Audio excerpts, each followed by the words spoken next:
Zero. Zero. Pum.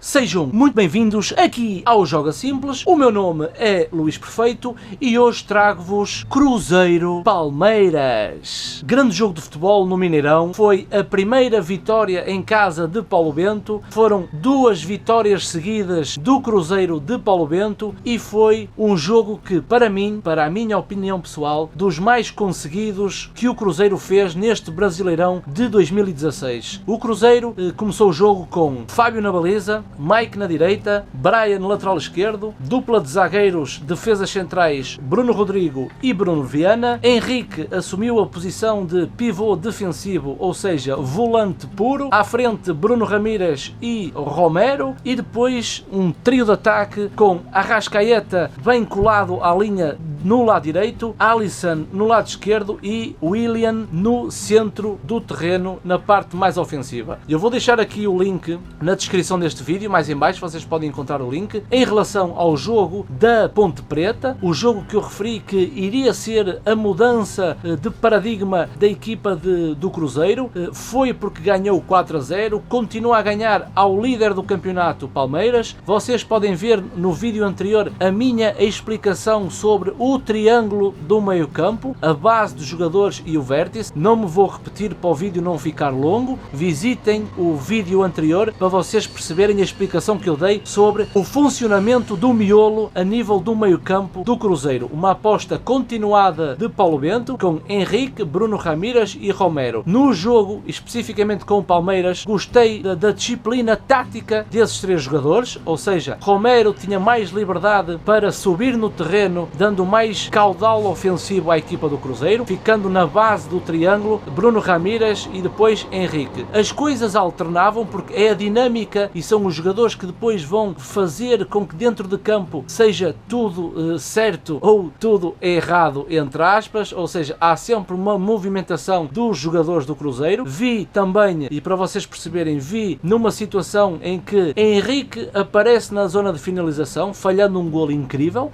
e Henrique, ao aparecer na parte mais dianteira, ficava depois Romero para dar o equilíbrio e Bruno Ramírez. Reparei também no lance em que Bruno Ramírez, num remate cruzado de finalização, consegue também chegar mais à frente do terreno, e se Ramírez chega à frente do terreno, vamos então ter Henrique e Romero. Ou seja, é esta disciplina tática que fez com que o meio-campo do Cruzeiro fosse superior ao meio-campo do Palmeiras. Num lance aos 10 minutos, num erro individual de Bruno Rodrigo, dá o golo do Palmeiras, um golo em que, para além de ser madrugador, põe em causa tudo aquilo que o Palmeiras fez nos primeiros 10 minutos. E eu vi um Palmeiras com as linhas bem subidas, bloquear a saída, a primeira fase de construção do Palmeiras. Tenho razão em relação ao William, tive razão em relação ao comentário que eu fiz no jogo anterior. O William, nesta estrutura, consegue dar mais do que Riascos, não só pelas características individuais técnicas, mas devido à sua mobilidade. Muito bem, o Cruzeiro a jogar em casa no Mineirão, quis assumir o jogo, subiu as linhas, bloqueou o acesso do Palmeiras e uma transição defensiva realmente brutal, gigantesca. Notava-se que quando o Cruzeiro perdia a bola, rapidamente, em meros segundos, o jogador mais próximo do portador da bola do Palmeiras sufocava a equipa do Palmeiras. Eu acho que foi também uma situação que não estava prevista para o técnico do Palmeiras, porque o Cruzeiro na Ponte Preta, só depois do 2-0, desceu as linhas, deu iniciativa ao adversário e depois jogava num puro contra-ataque. Mas neste jogo, a primeira parte, ou o primeiro tempo do Cruzeiro, foi realmente um primeiro tempo de luxo, sufocando completamente o Palmeiras.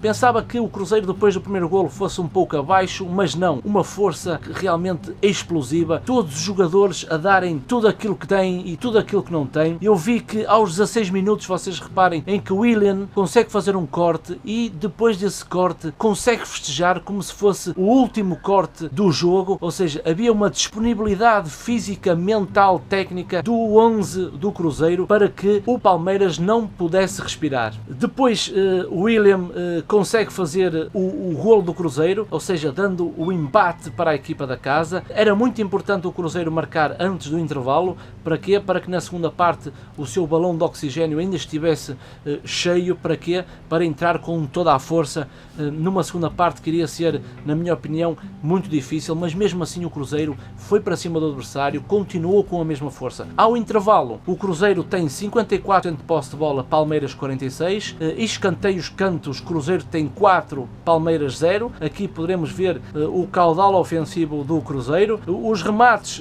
totais 7, mas 3 à baliza referente ao Cruzeiro. Palmeiras 4, em que 2 foram diretamente à baliza, e com este resultado de 1-1. Depois, na segunda parte, o Cruzeiro mantém a mesma atitude, as linhas muito juntas, muito subido, sempre na pressão ao adversário, querendo mesmo não deixar o Palmeiras jogar, não dando espaço entre linhas, os setores realmente muito juntos, e aos 47 minutos, logo após, o Willian faz o segundo golo, em que realmente é merecedor. Tudo aquilo que o Cruzeiro fez em campo é merecedor, e este segundo golo foi muito merecido por parte do Cruzeiro. O Cruzeiro precisava desta vitória em casa no Mineirão, e através deste vídeo vou-vos tentar explicar, não querendo que o vídeo também seja muito longo, porque tenho recebido algumas indicações, alguns comentários, mas no futebol é muito difícil fazer vídeos de 5, de 6, 7 minutos, mas eu através deste vídeo vou-vos tentar explicar o processo ofensivo do Cruzeiro. Vocês reparem que quando um treinador quer treinar uma equipa,